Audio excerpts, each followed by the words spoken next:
Two particles of equal mass m go around a circle of radius r under the action of their mutual gravitational attraction. The speed of each particle with respect to their center of mass is. Summary क्या है कि दो identical particle हैं m and m, ठीक है, इनके बीच का कुछ डिस्टेंस होगा, अभी उस पर बात करेंगे। बट पहले तो ये समझो कि ये दोनों अट्रैक्ट कर रहे हैं। समझना क्या, ये तो न्यूटन ने बताया था, तो आपको मानना पड़ेगा ये दोनों एक दूसरे को अट्रैक्ट कर रहे हैं। लेकिन अट्रैक्ट करके इनके बीच की सेपरेशन रिड्यूस नहीं होगी। वो क्यों नहीं होगी? क्योंकि यहाँ पर ये पार्टिकल स्थिर नहीं है, रुके हुए नहीं है। ये particle according to the question circular path follow कर रहे हैं। तो ये रहा सर्कल, इस सर्कल में इनको मैंने मूव करा दिया, ये आपके दोनों पार्टिकल मूव करने लग गए। किसी एक को आप ए और किसी एक को बी कह दो, तो आप यहाँ पर नोटिस करेंगे, क्या नोटिस करेंगे कि पहले जो अगर ये पार्टिकल सर्कल में रोटेट नहीं करते, रुके हुए रहते, तो because of mutual attraction attract हो जाते और सेंटर पे या सेंटर ऑफ मास जो भी आप कहना चाहें वहाँ जाके टकराते। लेकिन अभी ऐसा नहीं होगा, क्योंकि सर्किल में जो घूमने वाली बॉडी होती है उस पर रेडियली आउटवर्ड डायरेक्शन में फोर्स लगता है, उसको आप सेंट्रीफ्यूगल के नाम से जानते हैं।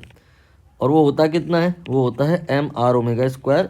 यहाँ पर ओमेगा नहीं निकालना है, हमें निकालना है वी, तो हम इसे M V square by R लिख लेंगे।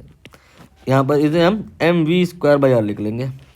तो चाहे आप ए की फ्री बॉडी ले लो और चाहे बी की ले लो, कहानी तो वही आएगी ना, इक्वेशन तो वही आएगी ना, क्या कि एफ जो होगा mutual attraction M V square by R के बराबर हो जाएगा। तो अल्टीमेटली अब हमें यहाँ पर म्यूचुअल अट्रैक्शन ही तो निकालना है, लेकिन थोड़ा सावधान रहिएगा। यहाँ पे दो प्रकार के आर आएंगे, कन्फ्यूज ना होइएगा। जो अगर आप एफ निकालोगे ए और बी के बीच में म्यूचुअल अट्रैक्शन जब निकालोगे, तो वहाँ पे फार्मूला लगाओगे जी m1m2 बाई आर स्क्वायर। यहाँ पे एक आर आ रहा है और एक आर ऑलरेडी यहाँ है, ये दोनों अलग अलग हैं। ये सेंट्रीफ्यूगल फोर्स में जो आर होता है ना, वो सर्किल की रेडियस होता है, और इस फॉर्मूले में जो आर होता है distance of separation between particles होता है। तो यहाँ पर आप देख लो, ये जो आर दिए हैं ये क्या माने हैं? सर्किल का रेडियस। तो ये तो सही लिखा है, आप इसको चाहो तो कर दो, कैपिटल आर कर दो। लेकिन जो इधर आप अगर लिखो ना आर, तो ये आपका 2r हो जाएगा, और यहाँ पर ये दोनों m हो जाएंगे, m हो जाएंगे, m हो जाएंगे। तो ये आपका हो जाएगा जी एम स्क्वायर और डिवाइडेड बाई 4r स्क्वायर। बस कुछ नहीं बच्चा प्रश्न में, अभी दोनों को बराबर कर दो।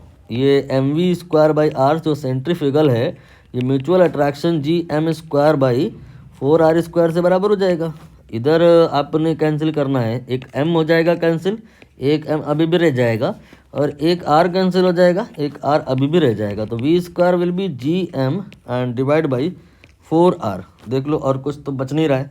तो जो v आ गया, v स्क्वायर आ गया, तो v इसी का अंडर रूट आ जाएगा। ऑप्शन ए में देखो बिल्कुल मैच हो रहा है।